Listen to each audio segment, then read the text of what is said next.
Hello, everyone. This is Mark Manganello with the Bureau School of Finance. This is a training on the DOE25 extension process. I have the DFRS software, the District Financial Reporting System software. This is the software we receive DOE25s. We also receive DOE25 extensions. So I'm on my screen. I'm a system admin, and I'm in our test environment, so it's going to look a little different. But if we want to, I can see all the different districts, but let's say pretending to be SAU 9 here. And if I want to pick on Bartlett, so say you want to do an extension for the school district of Bartlett, this is where you would go. You would see Bartlett show up, and if I was SAU 9 and had their view, I would see all of the districts within SAU 9. And so I'm going to click Start.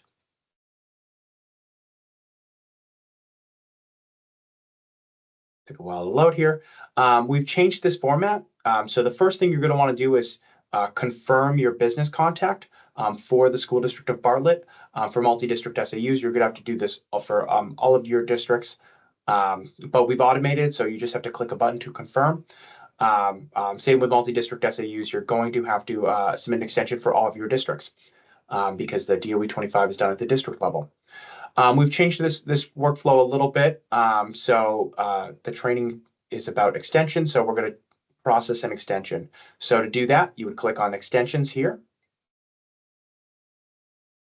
And you would request an extension.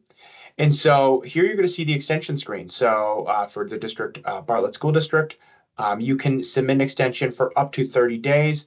If you wanted to submit the extension request till September 15th, September 20th, September 25th, you could put those days in there. We'll allow you up to 30 days. So you can't exceed this 10-1 above 9-1 extension request. And so where you're going to attach your extension file here. Oh, I see to attach. It said it didn't upload it. I got to upload it first. Here's Bartlett. I have a DOE25 extension request there for Bartlett. This is from a couple of years ago. I'm going to go ahead and attach it. So now there is a pending extension requested. From here, all you have to do is submit. You can download it to look at the extension. So this is from a couple of years ago. SAU 9 had some turnover for a key position. The director of budget and finance had resigned over the summer, so they were going to have challenges getting the DOE25 in. That is absolutely a valid reason for having the DOE25 delayed. So what the extension process allows for is you to communicate to me, me and Matt and Brian and the commissioner, what's going on with your district and where you might be having struggle, where you might be struggling to get the DOE25 in. So a lot of districts, they don't have a lot of turnover. They have pretty smooth operations. They can finish their financials pretty quickly and turn around and get those DOE25s in before September 1st. We expect to usually get several dozen. So we like to have around 100 or so districts really hitting that September 1st deadline or near that September 1st deadline. So we get a lot of work in, a lot of DOE25s processed, but a lot of districts have turnover, issues and challenges that require them to just spend a little bit more time with their finances and the DOE25 to get it into September 1st. That is okay. Really, we approve, especially on September 1st, we will approve all extensions for charter schools. For districts, we'll essentially approve all extensions as well. There would only be a case where if every single district asked for an extension, we wouldn't be able to approve all of those. But if you're communicating with us what's going on in your SAU and you're showing to us that you take the DOE25 deadline seriously and you're working towards it and you're working through whatever challenges you might have and you're communicating that to us, we're going to likely approve that extension. I just can't say we can't give a blanket approval because we do need DOE25s to come in, because if any delays in the DOE25 occur, to a large extent, it would delay taxes for all of the citizens in New Hampshire, and it would cause much further delays. But if you're communicating to us what's going on with your SAU and you take the DOE25 serious, likely your extension is going to get processed with no challenge. But let us know what's going on with your SAU. So that's what the extension process allows for. It has to be signed by the superintendent. If it's not signed by the superintendent, I'm going to return it back. But this one is signed by the superintendent. So you can submit. And this is what I was saying about the business contact. There's no business contact set up in the system. Since there's a lot of turnover at the BA level, we don't automatically just assume each BA starts from one year to the next. So you do have to confirm this. So I clicked back there. I clicked into, you've got this red warning here. Oh, if I went there, submit. You had a red warning that there was no contact. So you can't move forward. You can't move forward without a contact in there. So I clicked on contacts.